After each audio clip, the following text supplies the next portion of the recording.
जय भारत जय Hind. History by captain doctor Rajendra J Maan Singh.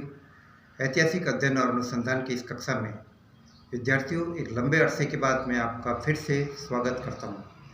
विद्यार्थियों, आज की कक्षा में मैं आपसे बात करूंगा बीए पाठ द्वितीय के विद्यार्थियों के लिए उनके परीक्षा से संबंधित इतिहास विषय की महत्वपूर्ण जानकारी के बारे में। विद्यार्थियों, आज मैं आपसे जिस टॉपिक के बारे में बात करने वाला हूं वो एक ऐसा टॉपिक है जो न केवल आपके विश्वविद्यालय परीक्षाओं की दृष्टि से महत्वपूर्ण है, बल्कि ये एक ऐसा टॉपिक भी है जो आपको प्रतियोगी परीक्षाओं की दृष्टि से भी महत्वपूर्ण जानकारी प्रदान करता है। विद्यार्थियों, आज की कक्षा में मैं आपसे बात कर रहा हूँ 1857 की क्रांति के बारे में। 1857 की क्रांति न केवल राजस्थान के इतिहास में अपितु संपूर्ण भारतीय इतिहास में एक महत्वपूर्ण स्थान रखती है। यह क्रांति एक ऐसा विद्रोह था जो कई मिली जुली प्रतिक्रियाओं का सशक्त परिणाम था। इसके मूल में बहुत सारे तथ्य काम कर रहे थे, जहां इसके पीछे ब्रिटिश सरकार की आर्थिक नीति, ब्रिटिश सरकार की धार्मिक और सामाजिक क्षेत्रों में हस्तक्षेप की नीति जिम्मेदार थी। वहीं दूसरी तरफ विविध प्रकार के सैनिक कारण और प्रशासनिक कारण भी इसके लिए जिम्मेदार थे।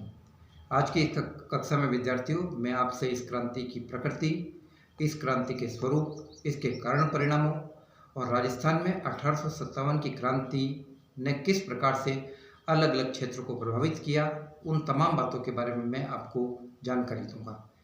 विद्यार्थियों, सबसे पहले हम इस क्रांति के कारणों के बारे में जानकारी प्राप्त करने की कोशिश करते हैं तो हम देखेंगे कि इसके पीछे सबसे मूलभूत और सबसे जो जिम्मेदार कारण था वह था आर्थिक कारण। विद्यार्थियों, इतिहास के विद्यार्थी होने के नाते आपको इस बात के बारे में काफ़ी गंभीरता से सोचना चाहिए कि उत्पादन और वितरण के संसाधनों पर अधिकार करने की आकांक्षा ही साम्राज्यवाद को प्रोत्साहित करती है। यही आकांक्षा उपनिवेशवाद को प्रोत्साहित करती है। भारत में जो ब्रिटिश राज का चरित्र था, उसकी जो प्रकृति थी, उसके तहत अंग्रेजों ने भारत को कच्चे माल की प्राप्ति के एक स्रोत के रूप में देखा और साथ ही साथ अपने यहाँ पर निर्मित माल की खपत के लिए, उसकी आपूर्ति के लिए एक बाजार के रूप में उन्होंने इस व्यवस्था को, इस देश को समझने की कोशिश की। और यही कारण था कि बड़े पैमाने पर भारत से धन का निष्कासन वस्तुओं और सेवाओं के रूप में, धन के रूप में यहाँ पर काम करने वाले ब्रिटिश अधिकारियों और कर्मचारियों के वेतन भत्ते और पेंशन के रूप में बड़े पैमाने पर यहाँ से धन निष्कासित होकर ब्रिटेन पहुँचा। ब्रिटिश आर्थिक तंत्र की प्रकृति की विवेचना करते हुए एक प्रख्यात चिंतक जॉन सुलिवान ने लिखा था कि हमारा सिस्टम यानी ब्रिटिश आर्थिक तंत्र एक स्पंज की भांति काम करता था, जो गंगा किनारे की उपजाऊ वस्तु को सोख कर इंग्लैंड में टेम्स नदी के किनारे निचोड़ देता था। कहने का मतलब ये है कि भारत के आर्थिक संसाधनों का प्रभाव बड़े पैमाने पर इंग्लैंड की तरफ हो रहा था। यदि 1757 की प्लासी की जंग और उसके बाद 1764 के बाद बक्सर की जंग से बंगाल, बिहार और उड़ीसा से प्राप्त राजस्व यदि इंग्लैंड को नहीं मिलता तो इंग्लैंड में औद्योगिक क्रांति संभव नहीं हो पाती। यह भारत का ही धन था जिससे कि इंग्लैंड में औद्योगिक क्रांति को संभव बनाया। तो कहने का मतलब यह है कि आर्थिक शोषक तंत्र, इसके परिणाम स्वरूप भारतीय उद्योग धंधों और व्यापार वाणिज्य के लिए खतरा पैदा हो गया।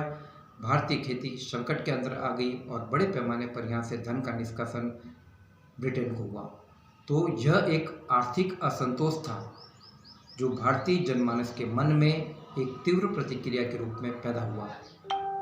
इसके अलावा विद्यार्थियों, अगर हम इस क्रांति के मूल में छिपे हुए अन्य कारणों की विवेचना करते हैं तो हम देखेंगे कि सैनिक कारण और प्रशासनिक कारण भी इसके लिए कम उत्तरदायी नहीं थे।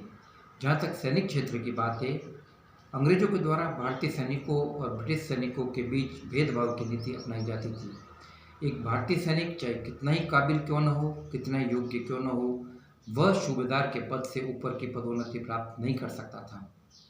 यहाँ तक कि भारतीय सैनिकों के लिए जो मुफ्त डाक सुविधा थी वह भी 1856 में समाप्त कर दी गई। इसके साथ ही साथ भारतीयों के लिए समुद्र पार जाकर सैनिक सेवा करना अनिवार्य कर दिया गया था। विद्यार्थियों, समुद्र पार सैनिक सेवा करने का मतलब ब्राह्मण सैनिकों के मन में इसके लिए तीव्र विरोध उत्पन्न होना था, क्योंकि शास्त्रों के मुताबिक ब्राह्मण समुद्र पार नहीं कर सकता था और उसको अपनी जाति से बाहर निकाला जा सकता था।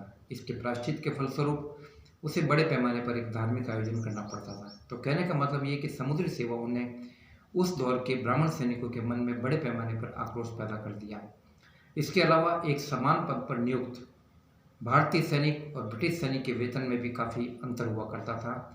तो यह भेदभाव भी एक प्रकार से सैनिकों के मन में आक्रोश पैदा करता जा रहा था। इसके अलावा प्रशासनिक क्षेत्र में भी, प्रशासनिक सेवाओं के मामले में भी भारतीय कर्मचारियों और ब्रिटिश कर्मचारियों के बीच में काफ़ी अंतर था। एक भारतीय कर्मचारी, चाहे वह कितना ही काबिल क्यों न हो, डिप्टी कलेक्टर से ऊपर के पद तक नहीं जा पाता था। महत्वपूर्ण जिम्मेदारी के काम ब्रिटिश अधिकारियों को दिए जाते थे और यही विभेद उनके मन में असंतोष का कारक बना। जानबूझकर इस प्रकार की बाधाएं पैदा कर दी जाती थी, जिससे कि भारतीय उच्च प्रशासनिक सेवाओं में ICS जैसी परीक्षाओं में नहीं जा सके। उनके लिए उच्च सेवाओं के द्वार लगभग बंद थे और जहाँ तक कनिष्ठ सेवाएं थी, जहाँ अंग्रेजों को अधीनस्थ लोगों की जरूरत थी, वहाँ पर भारतीयों को शामिल किया जाता था। इसके अलावा विद्यार्थियों अखिल भारतीय स्तर पर, न केवल राजस्थान में अपितु संपूर्ण भारत में अखिल भारतीय स्तर पर इस क्रांति के पीछे एक सशक्त जिम्मेदार कारण काम कर रहा था और वह था धार्मिक और सामाजिक सुधार। अंग्रेजों ने मानवीय दृष्टिकोण अपनाते हुए कुछ ऐसी कुरीतियों को दूर करने की कोशिश की जिनको वे जायज़ नहीं मानते थे। जैसे कि उन्होंने सती प्रथा को गैरकानूनी घोषित किया, जैसे कि बहुविवाह को गैरकानूनी घोषित किया, बाल विवाह पर रोक लगाई।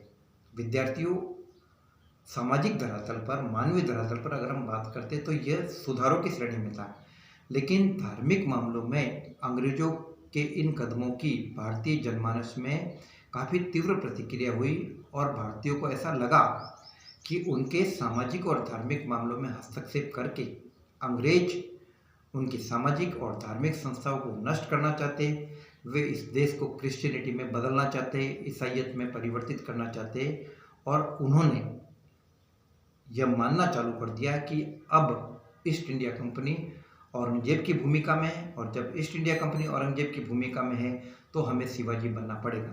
तो कहने का मतलब ये है कि ये कुछ ऐसे बुनियादी कारण थे जो इस क्रांति के पीछे जिम्मेदार थे। जहाँ तक इस क्रांति के तत्कालिक कारणों की बात की जाए तो इस क्रांति के पीछे चर्बी वाले कारतूस का मामला बहुत ज़्यादा एक तत्कालिक कारण के रूप में उभर कर सामने आया। उस दौर में ईस्ट इंडिया कंपनी ने पुरानी ब्राउन बेस राइफल के स्थान पर नवीन एनफील्ड राइफल लॉन्च की और इस राइफल के कारतूस को लंबे समय तक सुरक्षित कर रखने के लिए गाय और सूअर की चर्बी का प्रयोग किया गया। जब मंगल पांडे नामक ब्राह्मण सैनिक को इस बात का पता चला तो उसने इस कारतूसों के प्रयोग से इनकार किया और इसे अपने धर्म पर हमले के रूप में देखा। मंगल पांडे की यह प्रतिक्रिया एक तत्कालिक कारण के रूप में इस क्रांति के लिए जिम्मेदार कारण बनी। तो विद्यार्थियों, अभी की कक्षा में मैंने आपसे जिक्र किया इस क्रांति के कारण के बारे में। इससे आगे की कक्षा के बारे में आपसे बात करूंगा इस क्रांति की प्रकृति के बारे में और इस क्रांति के राजस्थान में मुख्य केंद्रों के बारे में। जय भारत, जय हिंद।